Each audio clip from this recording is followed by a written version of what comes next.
Welcome to Madame Raven's. This way to the library. She's been expecting you.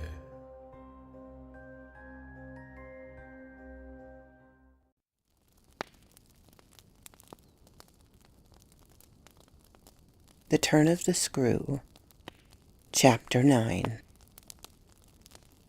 I waited and waited, and the days, as they elapsed, took something from my consternation, a very few of them, in fact, passing in constant sight of my pupils, without a fresh incident sufficed to give to grievous fancies, and even to odious memories, a kind of brush of the sponge.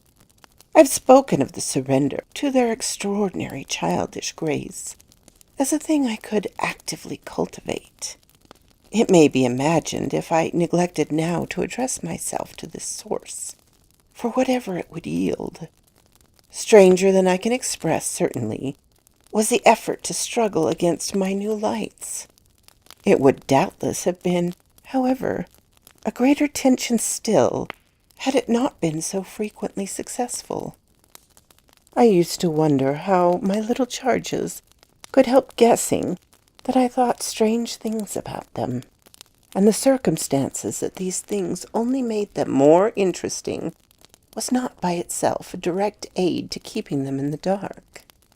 I trembled lest they should see that they were so immensely more interesting, putting things at the worst, at all events, as in mediation, I so often did. Any clouding of their innocence could only be, blameless and foredoomed as they were, a reason the more for taking risks. There were moments when, by an irresistible impulse, I found myself catching them up and pressing them to my heart. As soon as I had done so, I used to say to myself, "What will they think of that? Doesn't it betray too much?" It would have been easy to get into a sad, wild tangle about how much I might betray, but the real account, I feel, of my hours of peace, that I could still enjoy, was that the immediate charm of my companions was a beguilement still effective under the shadow of the possibility that it was studied.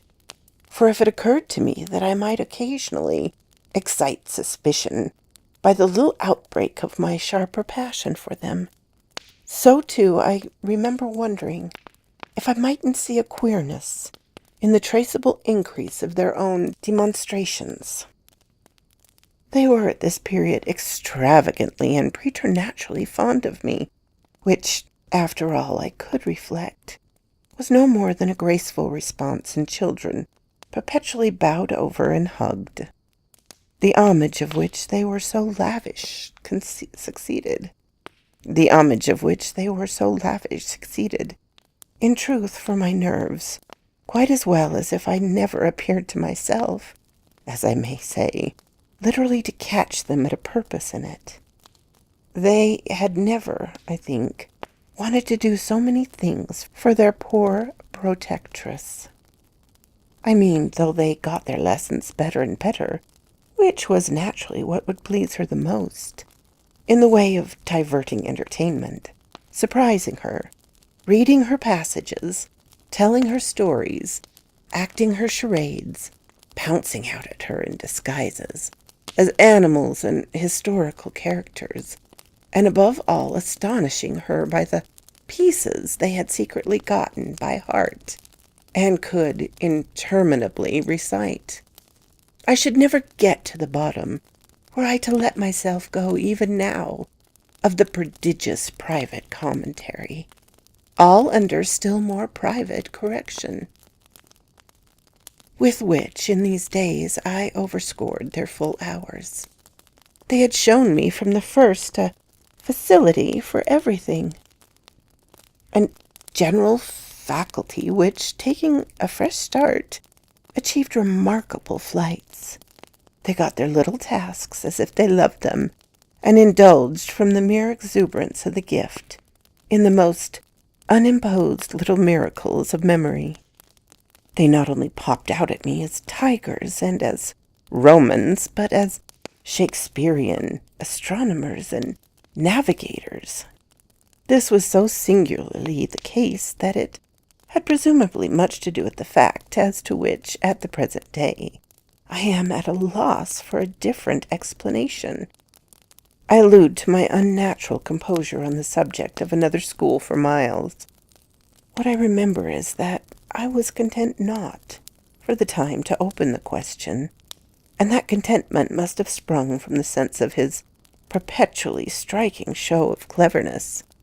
He was too clever for a bad governess, for a parson's daughter to spoil, and the strangest, if not brightest thread in the pensive embroidery I had just spoken of was the impression I might have got, if I had dared to work it out, that he was under some influence, operating in his small intellectual life as tremendous incitement. It was easy to reflect, however, that such a boy could postpone school. It was at least as marked for that as such a boy to have been kicked out by a schoolmaster was a mystification without end. Let me add that in their company now, I was careful almost never to be out of it. I could follow no scent very far.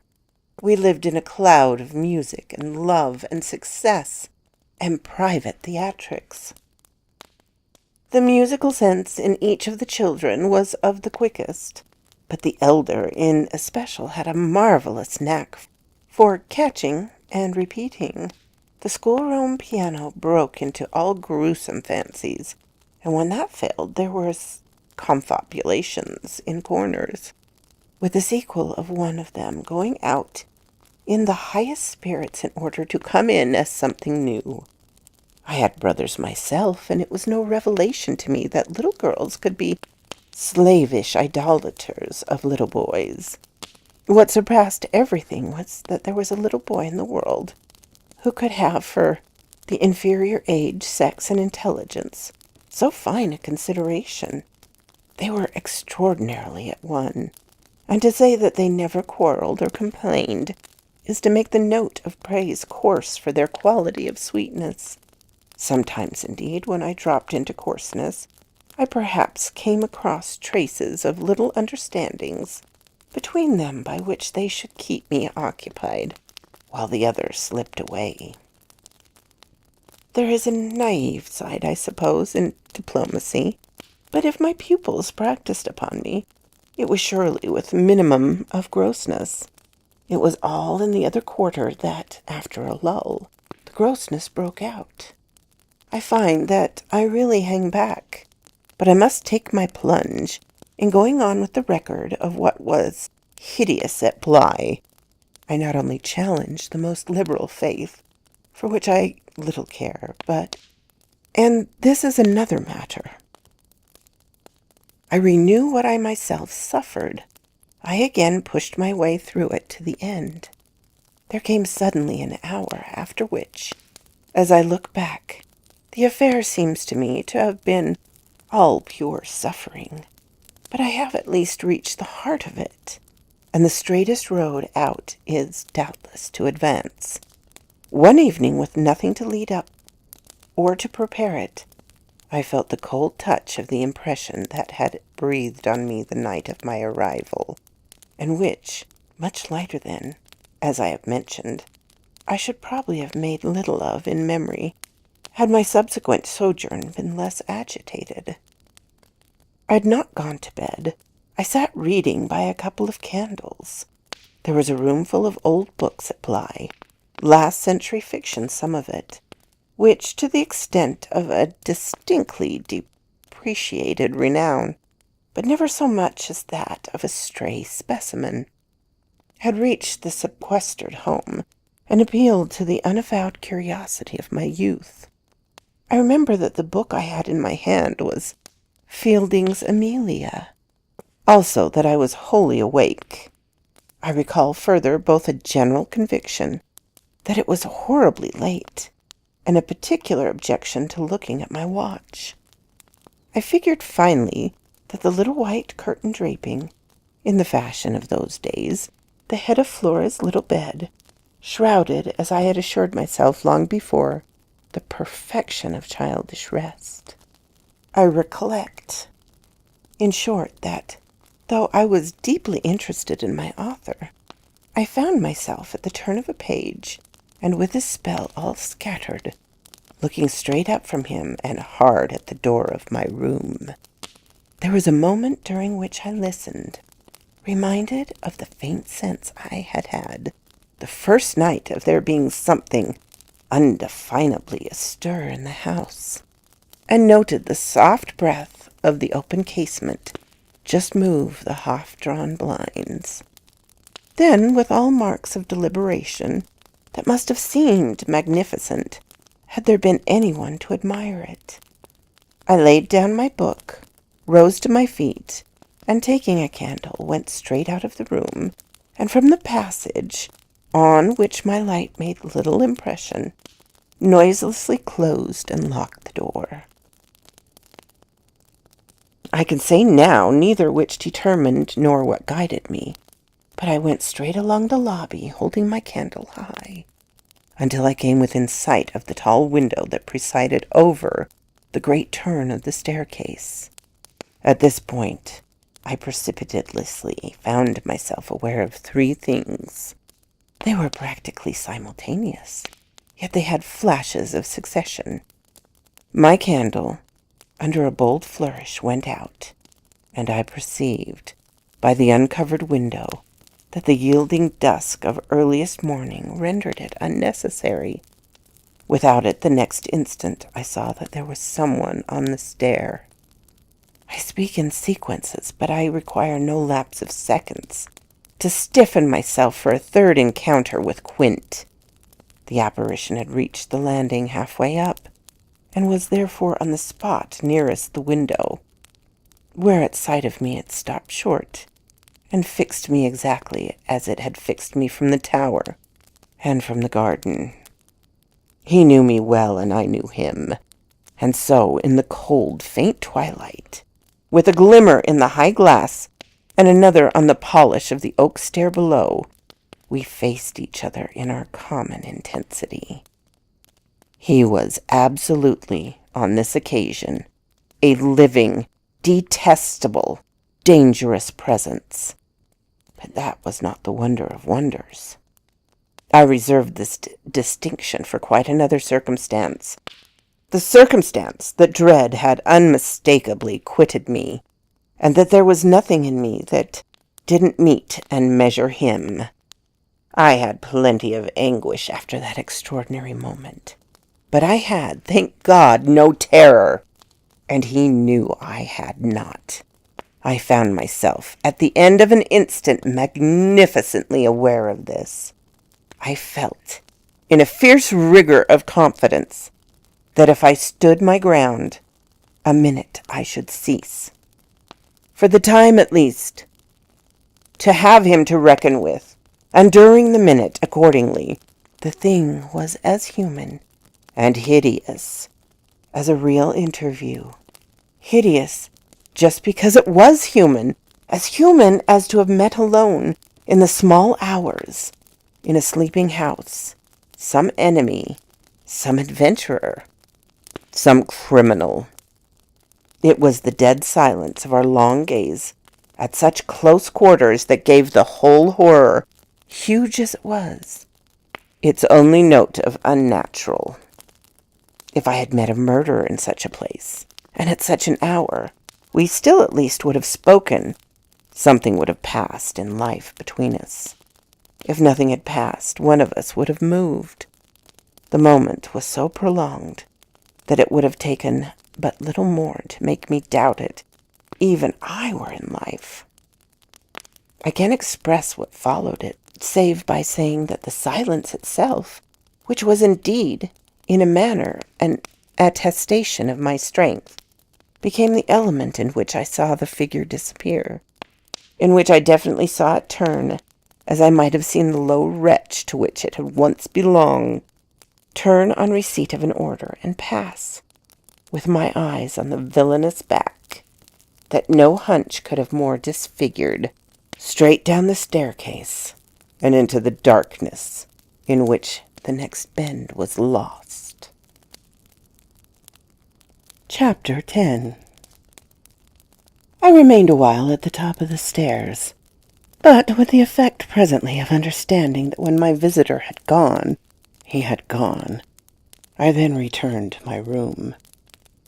The foremost thing I saw there by the light of the candle I had left burning was that Flora's little bed was empty, and on this I caught my breath. With all the terror that 5 minutes before I had been able to resist, I dashed at my place in which I had left her lying, and over which, for the small silk counterpane, and the sheets were disarranged, the white curtains had been deceivingly pulled forward. Then my step, to my unutterable relief, produced an answering sound. I perceived an agitation from the window blind, and the child, ducking down, emerged rosily from the other side of it. She stood there in so much of her candor and so little of her nightgown, with her pink bare feet and her golden glow of her curls.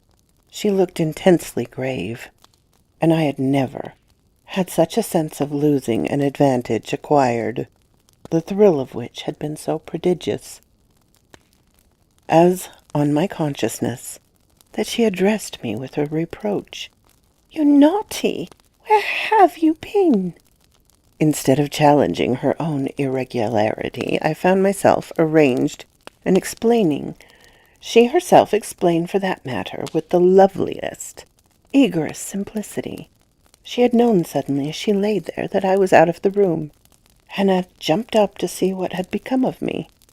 I had dropped, with the joy of her reappearance, back into my chair, feeling then, and then only a little faint, and she had pattered straight over to me, thrown herself upon my knee, given herself to be held with the flame of the candle full in the wonderful little face that was still flushed with sleep. I remember closing my eyes an instant, yieldingly, consciously, as before, the excess of something beautiful that shone out of the blue of her own. "You were looking for me out of the window," I said. "You thought I might be walking the grounds?" "Well, I thought someone was." She never blanched as she smiled out that at me. Oh, how I looked at her now. "And did you see anyone?" "Oh, no," she returned, almost with the full privilege of childish inconsequence, resentful, though with a long sweetness in her little drawl, the negative. At that moment, in the state of my nerves, I absolutely believed she'd lied, and if I once more closed my eyes, it was before the dazzle of the 3 or 4 possible ways in which I might take this up. One of these, for a moment, tempted me with such singular intensity that, to withstand it, I must have gripped my little girl with a spasm that, wonderfully, she submitted to without a cry or a sign of fright. Why not break out at her on the spot and have it all over? Give it to her straight in her lovely little face.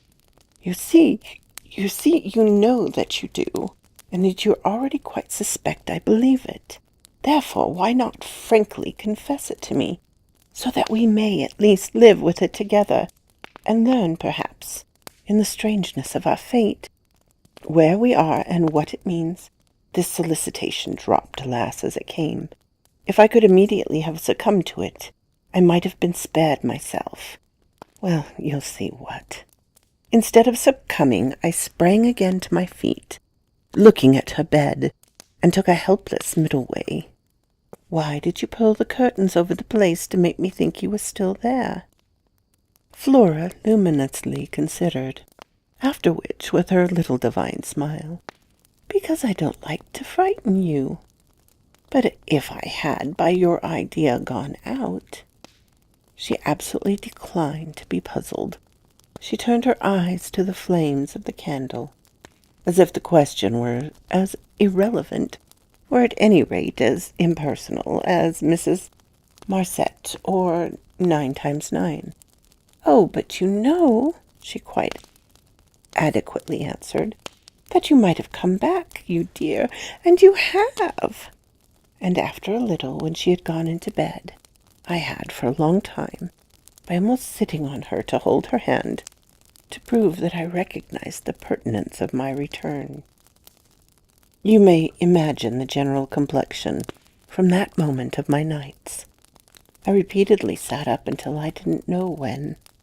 I selected moments when my roommate unmistakably slept, and stealing out, took noiseless turns in the passage, and even pushed it as far as to where I had last met Quint. But I never met him there again, and I may as well say at once that I on no other occasion saw him in the house. I just missed on the stairs, on the other hand, a different adventure. Looking down it from the top, I once recognized the presence of a woman seated on one of the lower steps with her back presented to me, her body half bowed and her head in an attitude of woe in her hands. I had been there but an instant, however, when she vanished without looking around at me. I knew none the less exactly what dreadful face she had to show, and I wondered whether, if instead of being above I had been below, I should have had for going up the same nerve I had lately shown Quint.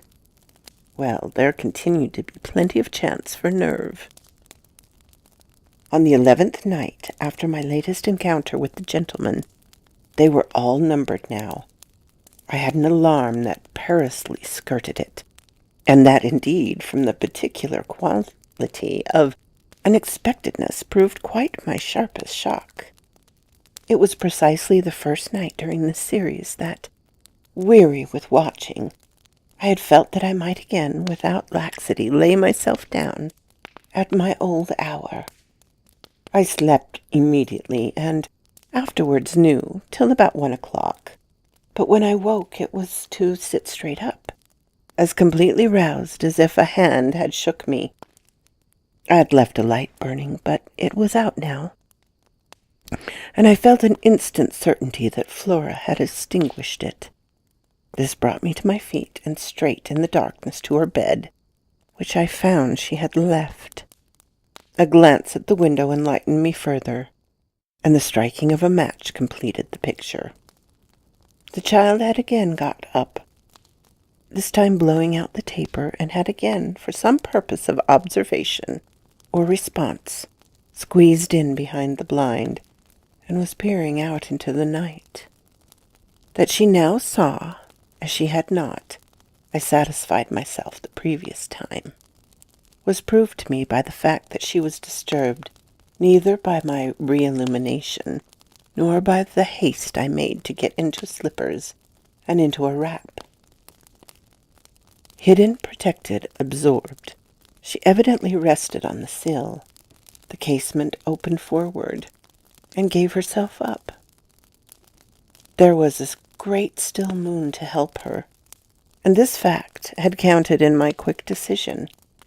She was face to face with the apparition we had met at the lake, and I could now communicate with it, as she had not been able to. What I, on my side, had to care for was, without disturbing her, to reach, from the corridor, some other window in the same quarter. I got to the door without her hearing me. I got out of it, closed it, and listened from the other side for some sound from her. While I stood in the passage, I had my eyes on her brother's door, which was but 10 steps off, and which indescribably produced in me a renewal of the strange impulse that I lately spoke of as my temptation. What if I should go straight in and march to his window?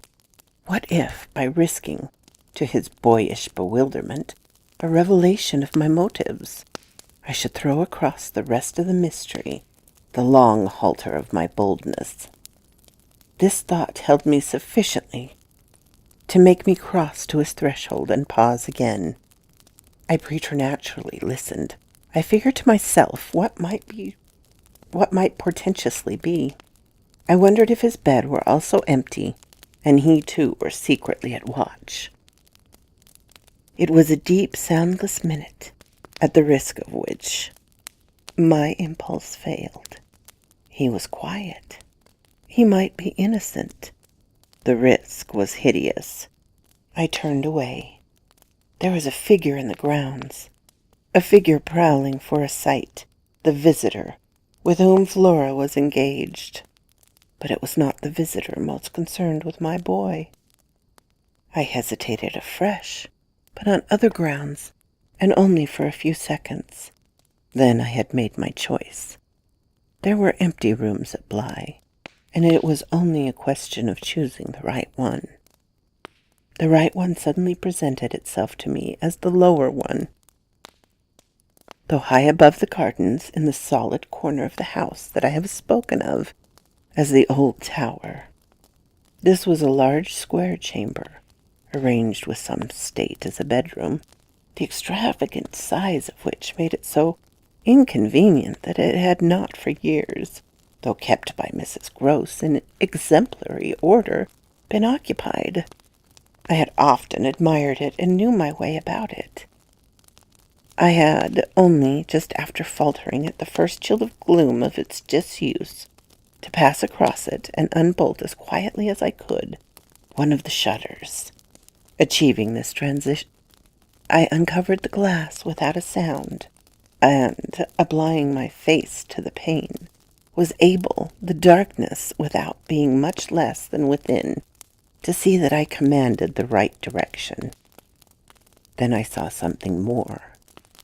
The moon made the night extraordinary, penetrable, and showed me on the lawn a person, diminished by distance, who stood there motionless, and, as if fascinated, looking up to where I had appeared. Looking, that is, not so much straight at me, as at something that was apparently above me. There was clearly another person above me. There was a person on the tower. But the presence on the lawn was not in the least what I had conceived and had confidently hurried to meet.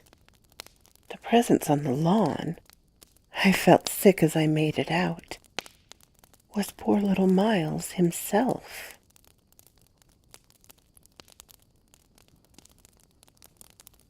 So quoth this raven. If you like this, please hit the little button to let me know. If you didn't, hit the little button to let me know. Leave a comment. I'm always glad to talk with you, my darlings. I'm open to suggestions and critiques. If you have not subscribed, please do so and ring the little bell so you know when to come up and see me. And I will talk to you next time, my darlings. Farewell.